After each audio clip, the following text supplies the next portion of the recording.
Okay, everybody, welcome to the review for exam number 3. This is a quick outline for you.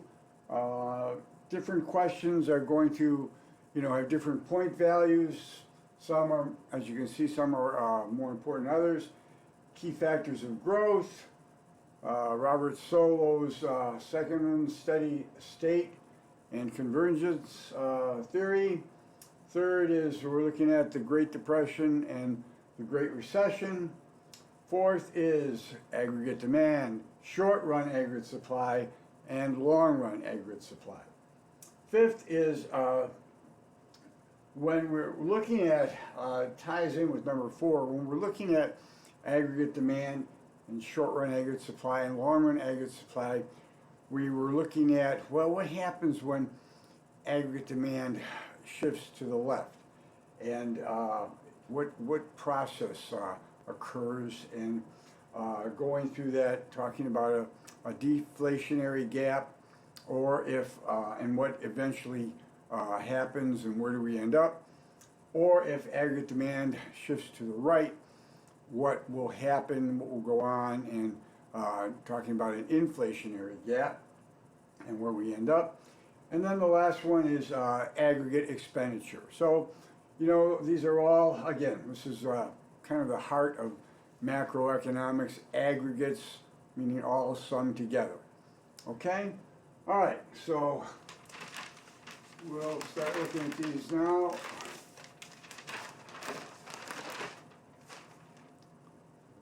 Okay, first one up.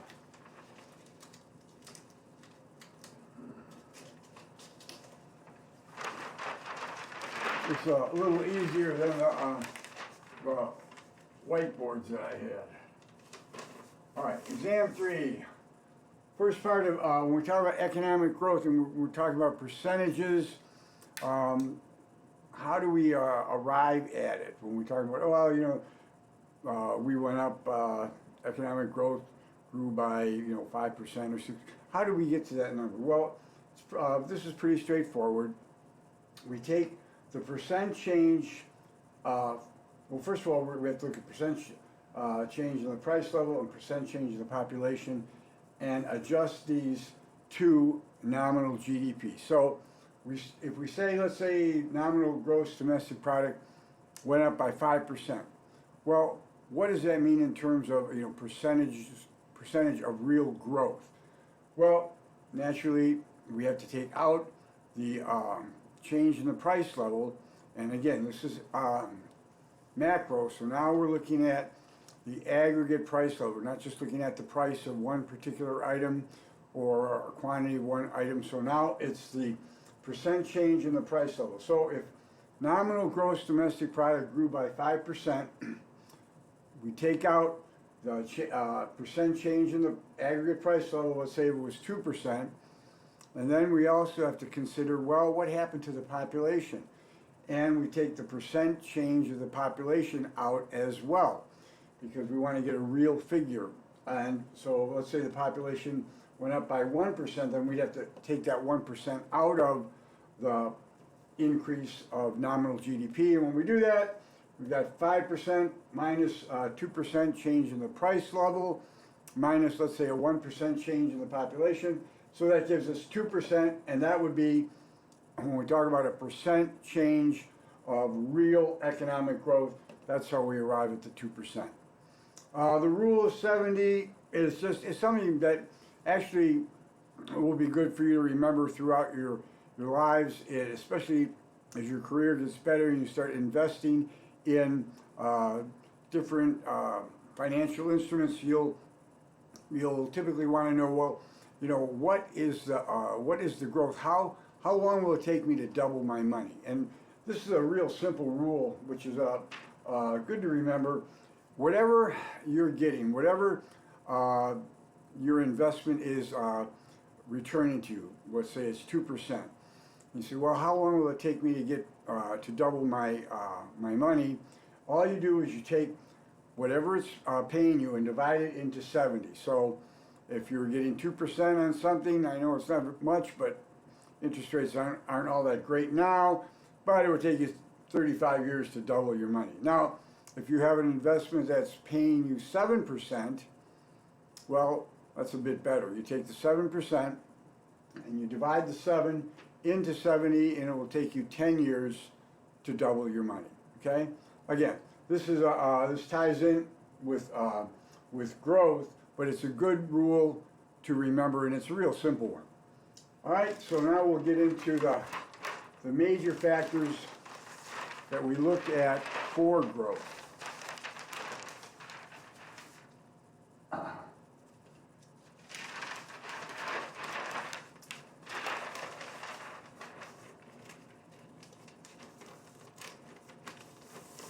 All right, so this is still, again, part of question 1. The key factors for growth. Now, you can expand on this a little bit more. This is a review, but when you go back and you look at the lectures, we've gone into a little bit more depth. Basically, you've got 5 key factors for growth. All right, and that is what we would consider in today's thinking in modern economic growth theory. Number 1 would be resources, okay, and that's broken down. Land, labor, capital. Land is the natural resources that we've been blessed with, also the climate, that sort of thing. Labor is the actual physical labor you and I, exert, whatever we do, whatever, people do, the actual labor, that would be the second. Capital is, remember, is economics.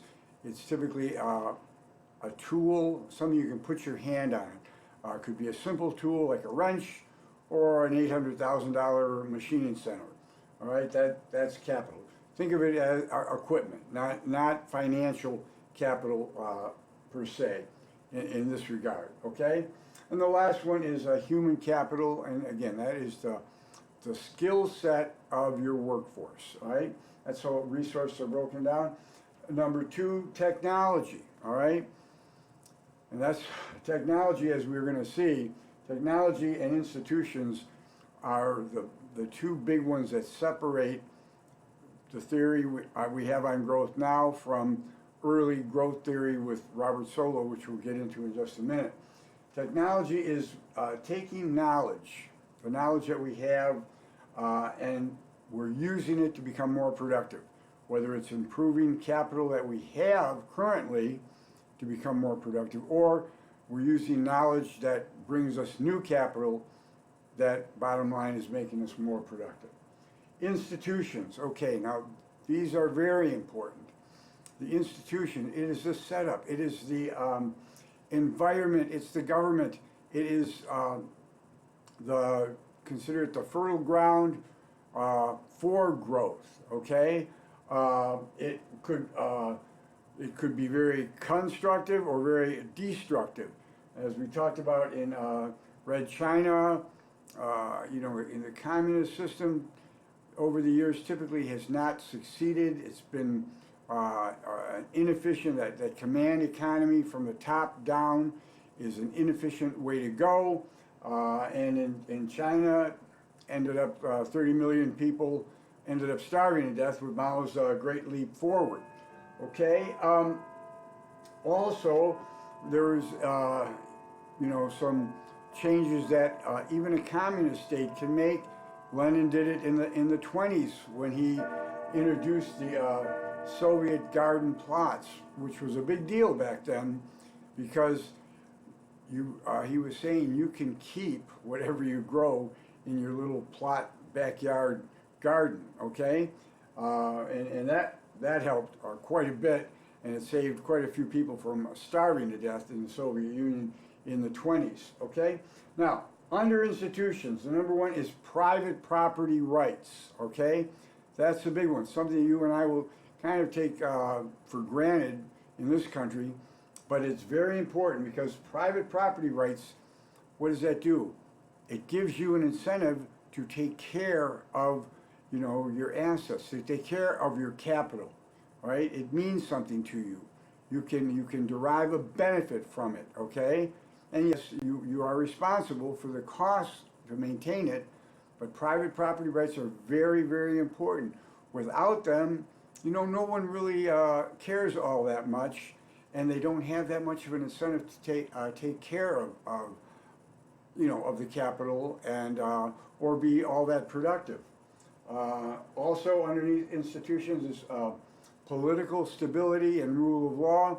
Again, you're a country that if the government's changing every couple of years or so, that is not what you would call fertile ground for economic growth. Um, Four is efficient taxes. Remember, the government obviously needs money to produce the goods and services that we need, that the private sector really can't do as well. So they need a certain amount of money, not too much and not too little. Okay, they need enough funds to perform, all the necessary tasks that they need to do. Yet they don't want to tax too much, and kill the industry that they're trying to preserve. Fifth is stable money and prices. Again, stands to reason if we have runaway inflation, it is very difficult to grow an economy when the money is depreciating all the time, okay? So stable money and prices are very important. And again, under institutions, getting back, I should say, to institutions, again, it provides that fertile ground for growth. Sometimes in your textbook they were talking about, Solow would say, well, these outside exogenous factors are just luck. Well, it's not just luck. If we have a government or a system that promotes individual thought and promotes, inventive ideas, that's really the fertile ground that's growing a lot of these factors that are adding to economic growth. Okay. All right. So again, this is just highlights, but you do have a little bit more in the lectures, but these are the five main ones.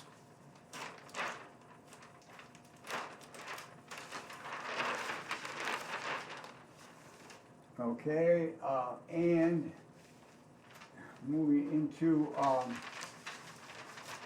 question 2, we're looking at Robert Solow and, how's that? All right, okay. Robert Solow and early growth theory. All right, so we're doing macroeconomics, but if we're looking at microeconomics, and we said, well, the production function, in microeconomics, we're looking at individuals and firms, and when we look at a firm, individual firm, and we say, well, what is it? What is the output function for a firm? And it's pretty straightforward. A firm uses inputs to make outputs, and its output function is fairly simple. It's physical capital and human capital, okay? Now, under Solow, he added a bit to it. He said, okay, for output, we are going to have some function f,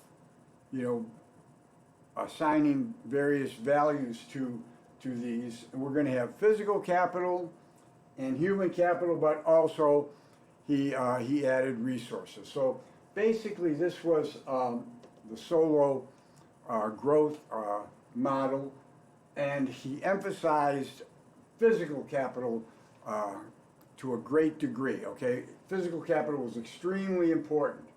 In our modern growth theory, again, we're looking at output. We have technology times some function of physical capital, human capital, natural resources, and institutions. Basically, what we just talked about just a second ago, okay? So, Robert Solow concentrated on physical capital and said, okay, also human capital and resources.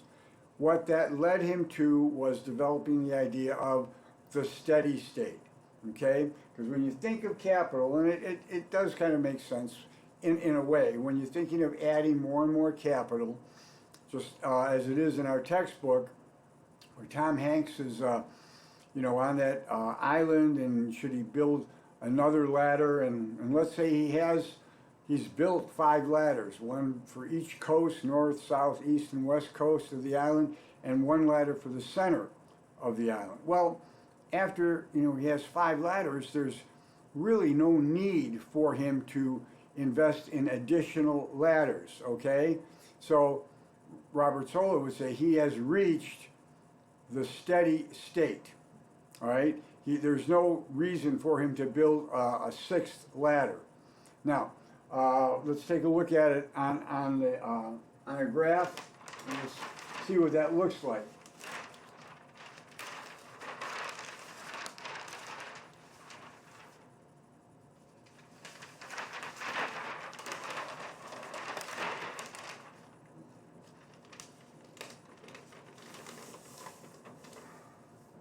All right, now, this is quantity of capital, and this is the output. So what Robert Solow is telling us is, and this is true to a certain degree, and in the beginning, you're getting the biggest bang for your buck as you're adding, when you start adding new capital. Yes, and that's certainly true. Your return is very great. That's why this curve is rising so quickly. But as you add more and more capital, it's the law of diminishing marginal returns. You're getting less and less bang for your buck. You're getting less and less return on the additional capital.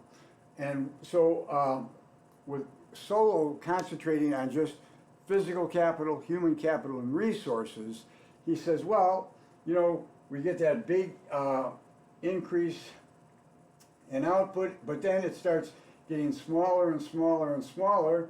And here, I'll read this. Solow concentrating on physical capital, we keep getting less bang for our buck, that is diminishing marginal returns, and eventually it's not worth, just like Tom Hanks, if he's got 5 ladders, it's not worth him to build the 6th ladder. So it's not worth an economy to start, to keep investing in more and more and more capital. Because it has flattened out. Now, remember though, as you're adding capital, especially in these, your capital will depreciate, and that means it's losing its value either through use and or time. Okay, so now Tom Hanks would be facing that. He would be facing the fact that these 5 ladders that he has, they might be one he might use more than another, and it's getting a little dilapidated, so he has to either repair or replace it. So his depreciation factor keeps going steadily up. So when he had only 1 ladder, it was fairly straightforward. But as he's adding more and more ladders, the depreciation just keeps getting bigger and bigger. Okay? Now, once his depreciation hits that point where we're not adding any more capital to the economy because it's just really not worth it, that is where we stop. That is supposedly our steady state.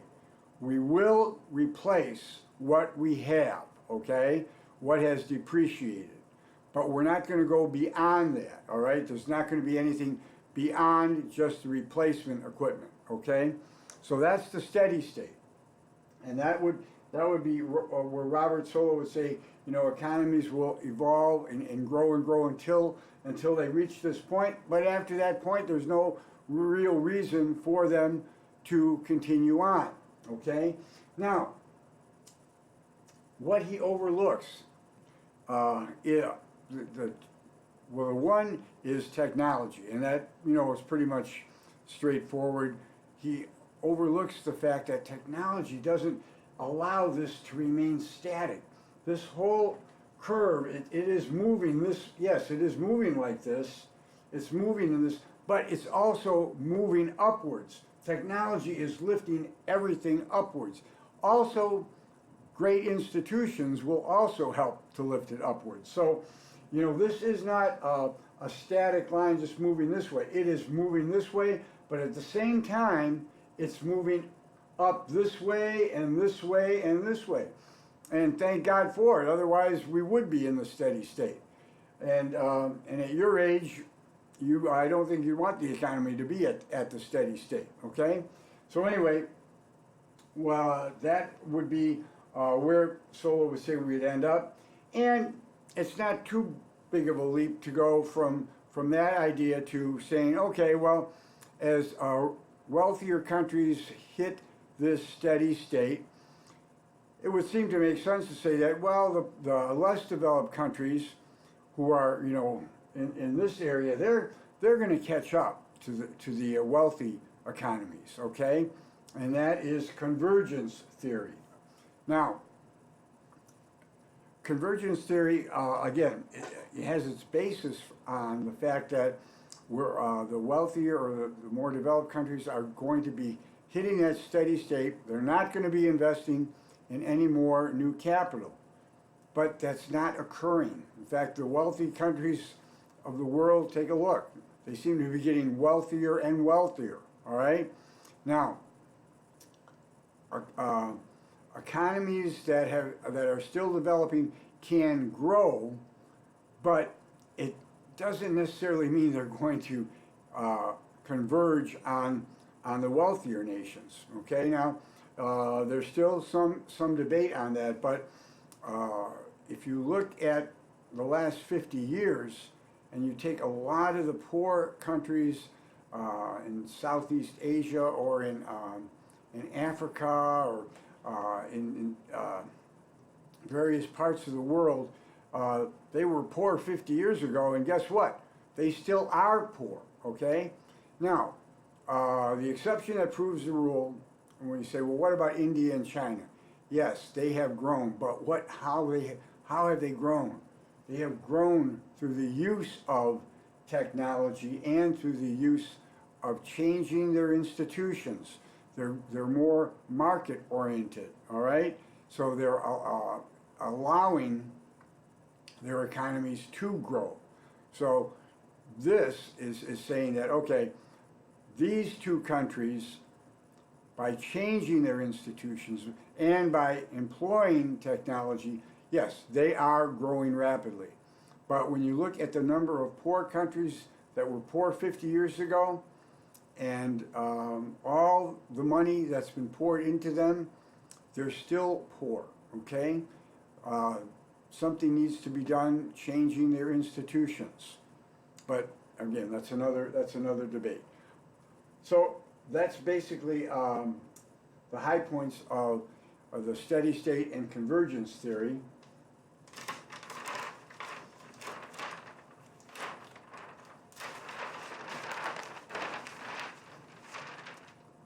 All right, and we'll now get into the Great Depression and the Great Recession, okay?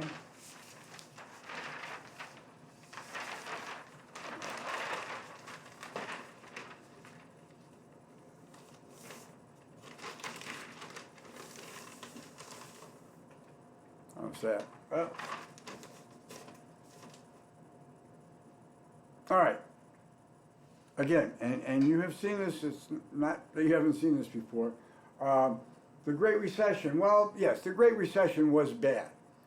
But really, when you really look at the two, it was nothing next to the Great Depression, okay? So, Great Recession, we had unemployment that did hit about 10%. Real GDP dropped by 9%, which is, you know, significant. But it started with the housing bubble, okay? The investment banks were making a lot of money writing these mortgages on homes that typically the people couldn't really afford, okay? What I believe Crash Course Economics referred to as ninja loans. They were writing these mortgages, no income, no job, no assets, and they were still giving them mortgages. So people were receiving mortgages on homes that they thought, gee, you know, I guess we can afford it if the bank's giving us the mortgage. Now, what was happening was the banks were offering introductory rates, some 6 months, some a year, that made the monthly payment very low. And the people were thinking, well, okay, we can afford it, at least for this period of time. So a number of folks were taking these mortgages and then never intending on staying in the home, and they were planning on flipping the home and selling that at quite a profit. Now, in the early part of this bubble, before it popped, 2008, 2009, that was happening. People were doing pretty well by buying it and then turning around and selling it. But the bubble quickly grew, and guess what? They ran out of folks who were willing and able, even with the more accommodating mortgages that the banks were willing to offer. They were just running out of people to write mortgages to, all right? And people were just saying flat out that, it got to a point, this bubble was so ridiculous that it's just not worth it. It's not worth, that house is not worth that money. And when that realization set in, and coupled with the fact that they were running out of people to write the mortgages to begin with, the bubble burst. And when the bubble burst, that sent shock waves throughout the financial system, which caused, which we'll talk about in a minute, long-run aggregate supply to fundamentally change, because the fundamental structure in the financial market had changed, causing long-run aggregate supply to shift to the left, and as well aggregate demand was shifting to the left as well. So we had this double shift to the left, at the early parts of the Great Recession. All right, now this led to a crisis in the financial market. The government did step in, and they did pass the Troubled Asset Relief Program, and that did pump quite a bit of money, 700 some billion dollars, into the banking system. It steadied the market. It made people feel like, all right, the banking system's not going to collapse. All right, the problem was, and that's why it took us so long to get out of the Great Recession, is the banks, when they received the money, they didn't loan it out. So the government was hoping that they were going to loan the money out, and that would get us out of the Great Recession a lot faster. The banks typically did not. All right, so it resulted in a very long, slow, painful recovery. The Great Depression was a little different, okay? Great Depression, we had the Roaring '20s, we had all these new goods, electric irons, record players, all sorts of different products and improved products that were hitting the market, and people wanted them.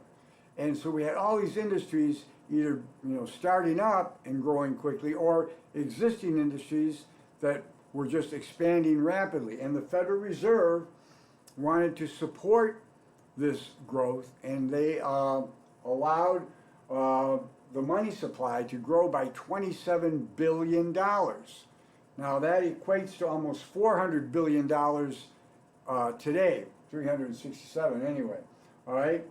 So when you pump that much money in to an economy, it doesn't take an economic genius to figure out that, hey, you pump that much money into an economy and your economy is producing at this level, you're gonna have to have bubbles. And they did. They had bubbles were created all over. The stock market did get the most publicity, all right? But there were Florida land bubbles, California land bubbles, capital equipment bubbles.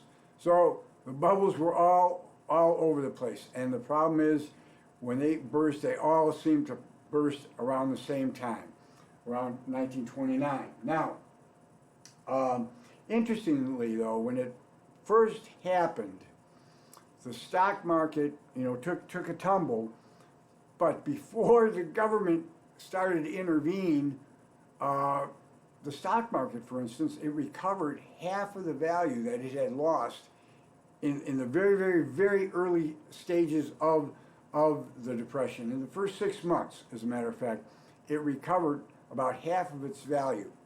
However, what was going on was President Hoover was not an isolationist president. He was an activist president. All right, he did want to do something. The problem is we didn't have macroeconomics. We didn't have a lot of the macroeconomic thought and ideas that we have today. So unfortunately, the actions he took were the wrong ones. And again, it's always easy to look back and say, well, you should have done this or you should have done that. Number one, the money supply was cut by 30%. It was like speeding down the highway and then just trying to throw it in reverse. All right. So dried up credit, interest rates went way up, and people started holding on to the little money they had, hold on to it tightly. All right. He called in the employers and made them promise not to lower their wages. And at first, they said, "Okay, we won't." But what happened was, they ended up laying off, a huge percentage of their workforce. Number three, the Revenue Act. We talk about in fiscal policy. We talk about taxes. Well, cutting taxes expands the economy, raising them contracts the economy. The Revenue Act, when you add it all together, generally speaking, almost doubled taxes, okay? I mean, something that were incredibly contractionary. And then one of the most all-encompassing tariffs ever passed, Smoot-Hawley tariff, taxed just about everything. And what happened was we were hit with all the other countries of the world hitting us with retaliatory tariffs.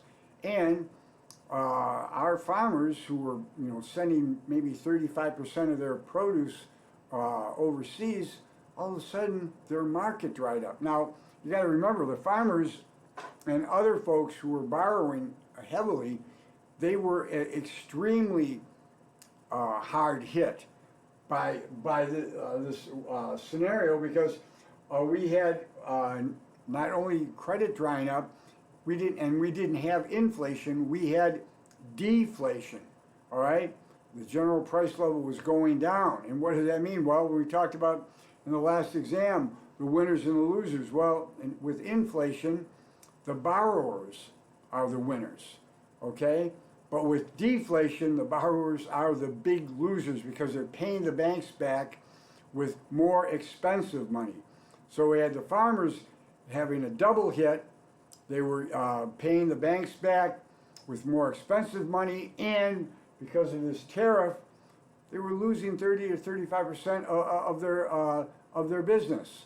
So they were in dire straits, absolutely. As well as folks who had taken out some fairly big mortgages or loans. Okay, so see what else happened, and then we'll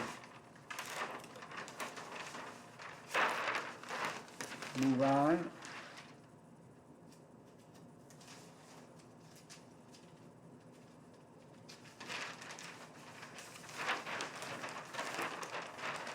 All right.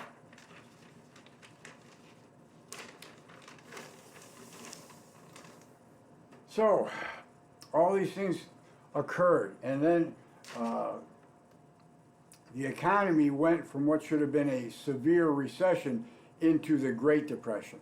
So, not surprisingly, FDR was elected in 1932, and he did pass in his first 100 days. He passed a lot of bills and pushed through a lot of laws, 15 bills, 76 laws. All this was happening in the early part of his administration. But again, we didn't have macroeconomics, and a lot of these programs, maybe helped a small part of the country here and there, but none of them were large enough to lift the economy out of, this Great Depression we were in. And that's why, it seemed to linger on and on. Matter of fact, there's articles about FDR actually creating a depression in a depression, because in 1936 about things were still really bad, but they seemed to be inching up a bit.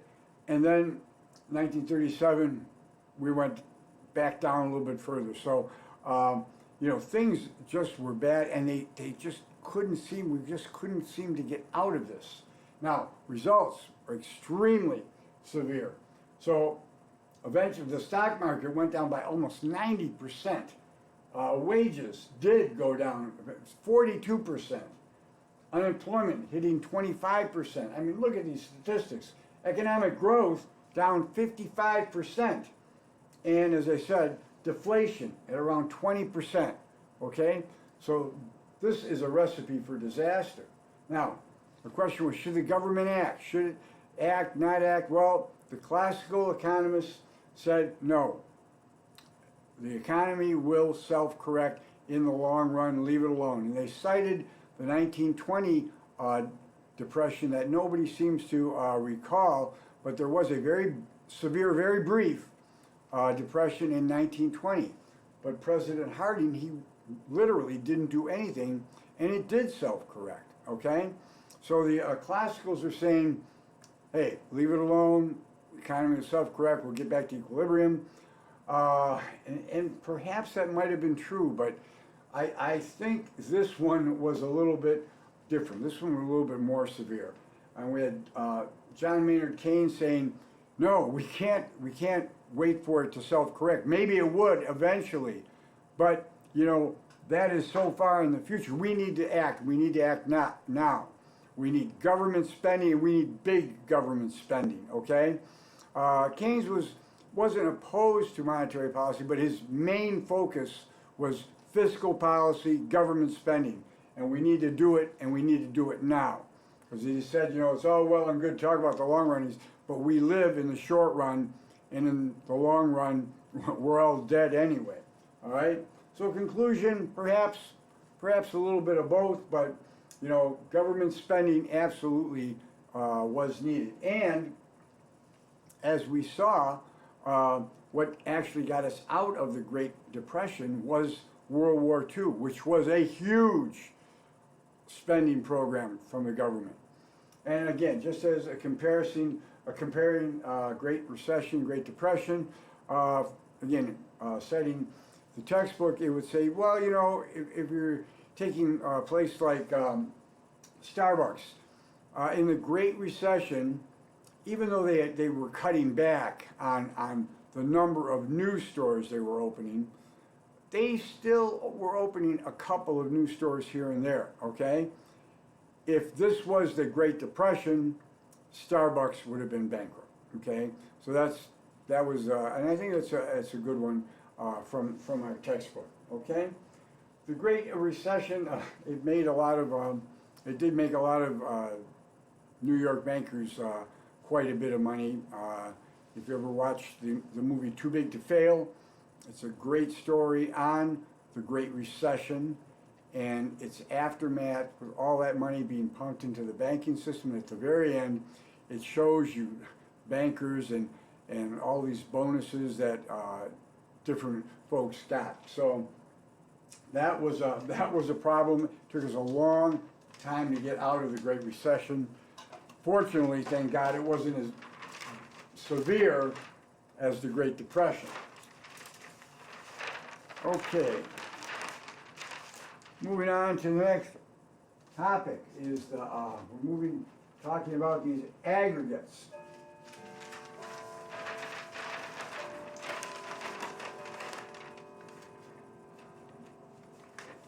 Okay, now remember, we talk about aggregate this, aggregate that. Aggregate, again, just means all summed together, adding it all up from everywhere. And when we talk about aggregate demand, we say, okay, that is the demand from every sector of the economy.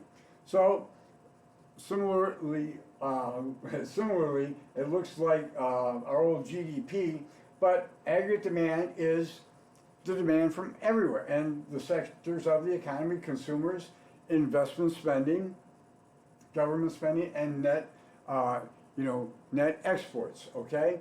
That is the demand side of our economy, all right? Aggregate supply, it's the total sum of all final goods and services supplied in our economy, okay? And remember now, when we start talking about aggregates, there is a difference. We previously had been talking about, supply and demand, but now when we start talking about aggregates, meaning all summed together, we have to break out supply into long-term and short-term, okay? Now, so we have short-run aggregate supply, and what we have is a long-run aggregate supply, okay? That is the production side of our economy, and we need both, okay? We're gonna get more into that in just a second, but looking at the factors, we see, well, why did the aggregate price level and real GDP, why did the aggregate demand slope down? Similar to regular demand, I mean, these are the three that you can go in more detail with. Wealth effect, if the prices just aggregate price level went up, we feel poorer, so people demand less, shifting that to the left. All these can shift aggregate demand either to the left or the right. We've got the interest rate effect. Interest is the price of money, and it folds into this aggregate price level. So interest rates go up again. Folks are going to invest in less, or if it's going to cost you more in terms of interest when you buy something. In general, if the interest rates go up, it's going to shift aggregate demand to the left. And also we have the international trade effect. If our stuff costs more, our aggregate price level is going up and our stuff costs more, well, it just stands to reason other countries, folks in other countries, aren't going to want as much, okay? Now, we also have a movement along aggregate demand, somewhat as we had a regular movement along demand schedule. We have it coming from consumers, investors, government policy, and international trade, okay? So again, it could be a change in real wealth for the consumers, expectations, which are very important, and taxes. If the government increases taxes on us, well, we're going to spend less money. It can come from investors. Again, this ties in somewhat with the expectation, but confidence level of investors. I mean, if the confidence level is low, it's not surprising that the investment spending is going to be cut back. Interest rates going up, there's that inverse relationship. And then the quantity of money. And again, quantity of money, when we have a lot out there, typically you have a lot of something, the price value to you, it goes down. And if that quantity or whatever that good is starts to get smaller and smaller, its value to you, its price, and in this case money, goes up. Okay, it's the same principle. Government policy, and we talked about a little bit before, fiscal policy. We're going to be going into monetary policy. We've got some interesting topics to go through in the coming weeks. Monetary policy, money, the banking system, some really good topics. I think you're going to enjoy it. Anyway, government policy, fiscal and monetary policy can expand or contract an economy. And then we have the international trade effect. We have foreign income. If foreign countries are doing really well, there's going to be a spillover effect onto us. And the exchange rates. Again, how is our money in relationship to other nations' currency? If our dollar is strong, meaning it takes a lot of other currency to equal our dollar, well, it's great if you're going overseas. If you're going over to Windsor or Toronto to buy things, that's great. But if you are, a company here and you're trying to export goods, your goods cost a lot more, okay? If your dollar is strong. Typically it sounds like a good thing, a strong dollar. But in terms of export business, our goods become that much more expensive because it just takes more foreign money to be exchanged for our money so they can buy our goods. Okay? Now, the aggregate supply, that's the production side of the equation. And again, we look at a firm's relationship between inputs and outputs. The inputs are a firm's cost, and the outputs are a firm's revenue. Okay? Now, take this and we'll look at long and short run. When we look at inputs and costs and long run and short run, in the long run, it's not necessarily a period of time. It is has more to do with everything can be changed in terms of your input cost. Everything is variable. There aren't any fixed costs in the long run. You can change those costs, all right? And that is the big difference between the long run and the short run. In the short run, at least one, and usually a couple more than just one, of your inputs is fixed, okay? Whether it's the mortgage you have on the building you can't really get out of, or you've got a long-term commitment on the machinery to Bank of America, and you're making payments, you can't really get out of those. Those are pretty much fixed costs for you. There are variable costs in the short run, but the problem is, you've got at least one and usually a lot more fixed costs. But in the long run, everything is variable. You can change everything. So, that being said, in the long run, we just say, okay, how much stuff, given anything, you can have anything you want, how much stuff can you make? And we add it all up, and we arrive at a figure, okay? That's why the long run aggregate supply, LRAS, is a vertical line going straight down, because it just goes right straight down to a certain amount, dollar amount of stuff, real GDP, okay? Now, again, not affected by the aggregate price level because you're in the long run. Everything's variable, okay? However, the long run, even the long run, can shift to the left or to the right, all right? And the factors that shift the long run would be a change in the resources, a huge natural disaster. Again, we're not talking about a little storm that hurts Miami or hits Houston or something. We're talking about a huge change in resources. Technology, and that typically will, move it to the right. And institutions, okay? Now, again, you could have institutions freeing up the markets. We see that happening in China. They're freeing up the markets. Yes, they're still a communist country, but they are changing. They are opening up the free markets. And we could also have the reverse. You could have, not so much nowadays, but when I was a little younger than you folks, you would see, a country, if a country, was taken over or became a communist state, all of a sudden, the means of production, everything is owned by the state. We have a command economy. Well, a change like that in your institution would shift long-run aggregate supply to the left. All right? Okay, let's see how we're doing here. All right, I may have to switch to another video.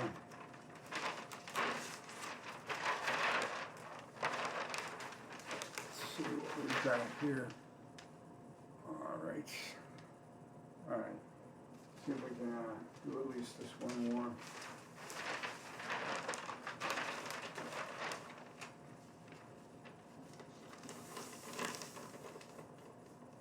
Okay. Again, well, maybe I will stop the video now, and we'll go in, and I'll start a second video. So hang on, everybody.